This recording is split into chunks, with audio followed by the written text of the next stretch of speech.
Pilipinas, Duterte pa rin ang tunay na nagmamahal sa atin. Laban niya ay laban natin.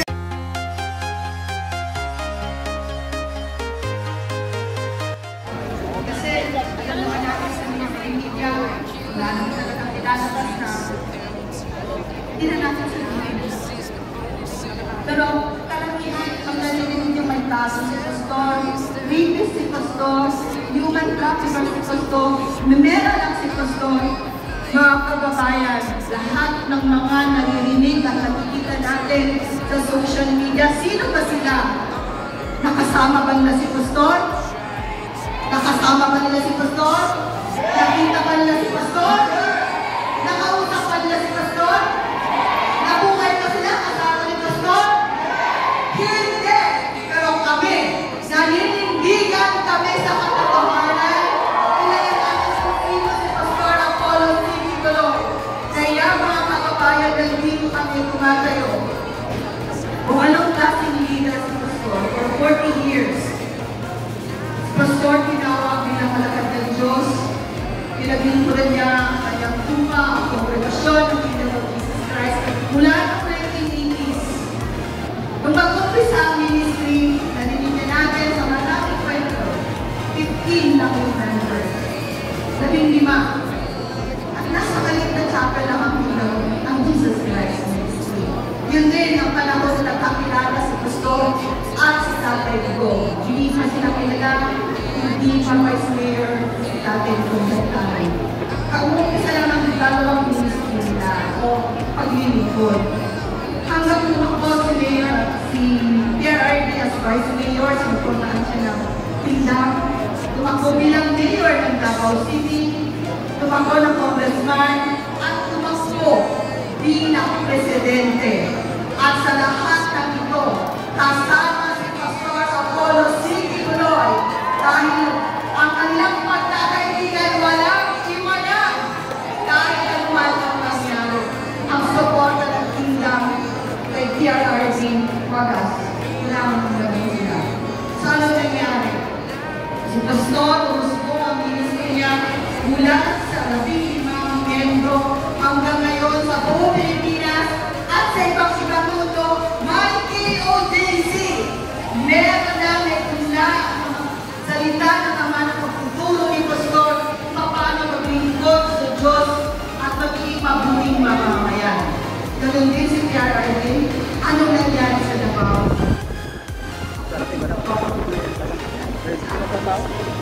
Yun ang laboratory ng CNPS ang influensya, ang krimen, araw-araw. Nakita ko na. Mga polis, tinatangan. Lalo sa mga na ayos ka, naging peaceful ba ang Davao? Naayos ba ang Davao City? Dahil sa pamahalaan ni Mayor Duterte? Yes! So, kaya nga, may 9-1 at ang Davao na.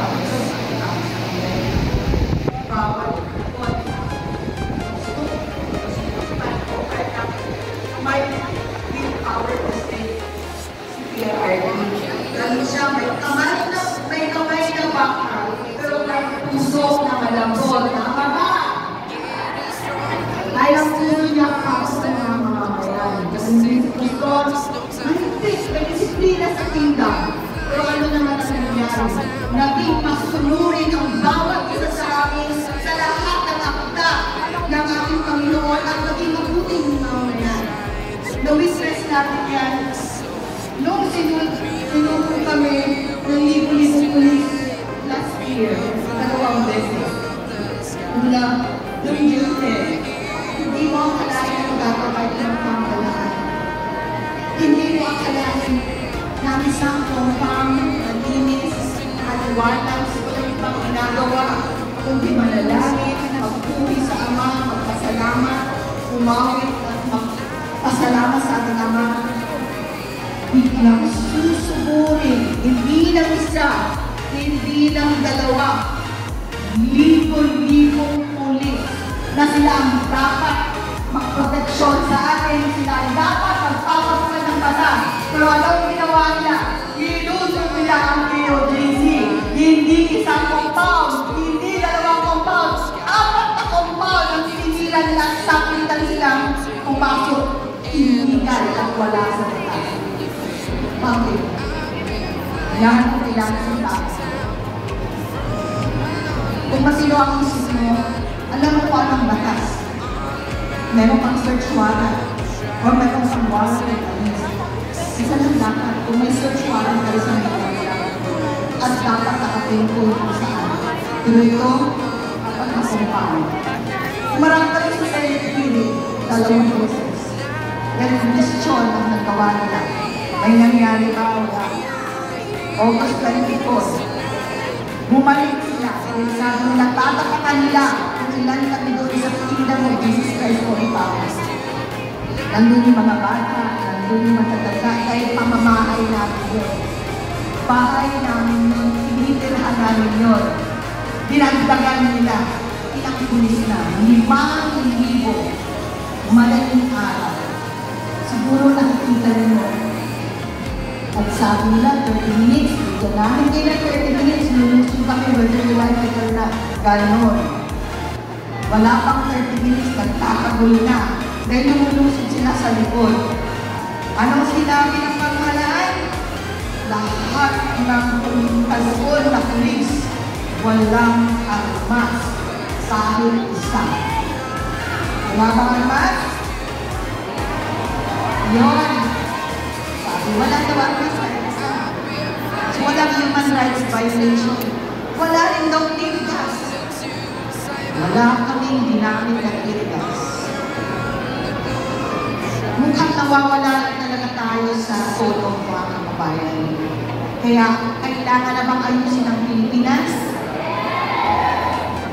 Kailangan ayusin na ba ang Pilipinas?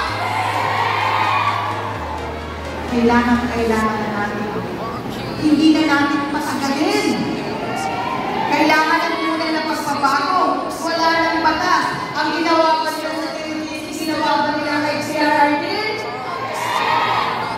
Exactly. Kung anong ginawa ng pagbuso ng polis at sino-sino yun, ganun din ang ginawa nila kay former mayor, former President Rodrigo Duterte.